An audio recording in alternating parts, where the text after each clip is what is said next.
Okay, I've stripped the wire up there. I've got to turn the breaker back on, and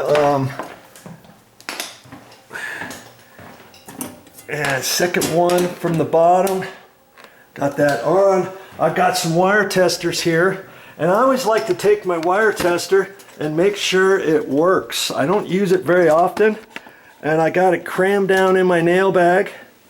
And so I'm gonna first off want to make sure that it's working, right? Plugging that in, and the little orange light, when I wiggle it, the orange light is on. Okay, so I know the tester's working. Okay, so now I can get up there.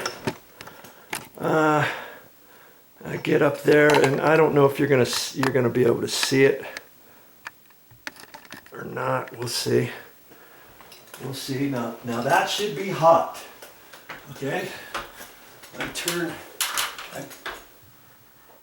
put it to hot, the black and the ground. You see the orange lights on. The neutral, I think you just have to do that, okay? Or if I press the white and the black, and the orange light goes on. Voila! Okay? Isn't that pretty cool? That I've got everything set up now for the ceiling fan. I've got to make sure, I've always got to make sure to turn it off now, because like I say, I don't normally do a ceiling fan this way. This is the first one actually without having an actual wall switch to turn the power on and off. This switch, as you remember, turns on the lights by the bed. Okay, and I didn't want to have to go through all the hassle. Years ago, I would take this light switch out, take the box out, put a cut-in box in there, put a 2-gang ring in there, leave it open so I can fish a wire, go up in the attic, drill a hole, fish the wire down, take it over to your ceiling fan location, wire, and then put a 2-gang cut-in box in there, put this switch in, put a new switch in for the power for the ceiling fan, and all that kind of stuff. And then the ceiling fan power on off, even with the handheld remote. The handheld remote though only works when you have the ceiling fan power turned on, and you don't have to do that with this type of ceiling fan. Any type of new ceiling fan that has the fan control and it has the remote, you only have to have power up to the ceiling fan. And that's what we got. And I couldn't do it any other way because we're on the ground floor and there's a second floor above this. There's really not any attic I could access into there, and I've showed you the entire process on how I got that up, how I use the power. I'm tapping in on the smoke alarm, going over to the ceiling fan. Okay, and that's going to work. Now I've got the power off, and I'm going to take a little bit of a break here. I'm going to clean up a little bit. I'm going to vacuum out here in the hallway. I'm going to vacuum this probably before I get going. I'm going to put some of my stuff away and get this all kind of cleaned up somewhat so that I can tackle the next portion of the project. The next portion of the project is finally getting able to install this ceiling fan. This one happens to be from Fanimation. It's a 52-inch ceiling fan, and they have different ones. This has a light kit, and they have different ones at the store. You can get 48-inch, you can get 50-inch, 54-inch, 60-inch, 72-inch. They got all kinds of stuff. And you can get a 3-blade one. This one happens to be a 5-blade. I've seen them up 9 blades. You know, like those big ones you see at Costco?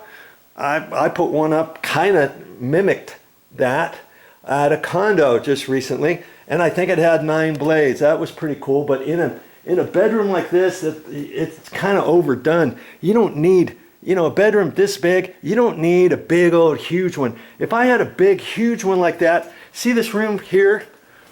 I know it's kind of dark because we've got the lights off, but we could put a big huge ceiling fan right here, one without too long of an extension, and you could put a 9-blade one in here. See how big this room is, and then it would make sense. But I wouldn't want to put a big huge whopping one in a regular sized bedroom. If you got a huge master bedroom with an adjoining little suite and a bigger room than this, maybe you could get by with that. And even in bathrooms, you get a 3-blade one, you can get a 5-blade. I put in a 5-blade and it was a 32-inch one, I think, from before, and it worked out perfect. So, you know, go through this. That's why I'm going through this whole thing, so that you can watch video clips after segment, a whole series. And I've got other any ceiling fans that I've ever worked on that I've made videos of, I posted them onto my channel. So fixing wobbly ceiling fans, I show you how to fix that. If you got a pull chain and the pull chain breaks and it's on low speed, I'll show you how to fix that to where you don't need a new pull chain, and or you have an old pull chain, and I'll show you how to fix your ceiling fan, and all kinds of things having to do with ceiling fans. Installing brand new ones from scratch, cutting walls open, patching drywall, and putting in a big, huge, longer light switch area. I did a bedroom or a bathroom. It had 2 switches in there, and then I took that out, put a 3-gang switch, and I had to cut the drywall out because there was no attic above. And I had to cut a hole up in the wall. I had to cut a hole in the ceiling. Then I fished strategically. No, actually, I cut a square hole where the drywall went, and then I installed a pancake box. I installed the backing for sheetrock. I put sheetrock back up in there and on the wall, and patched that, and made videos of the whole thing. And so you'll learn all kinds of different things. And if you see all that stuff, then you can see, hey, if VideoJoe can do it, hey, he goes through everything step by step, so I don't have to question anything. And if he can do it, I can do it. That's what my videos are about, okay? So enough of that.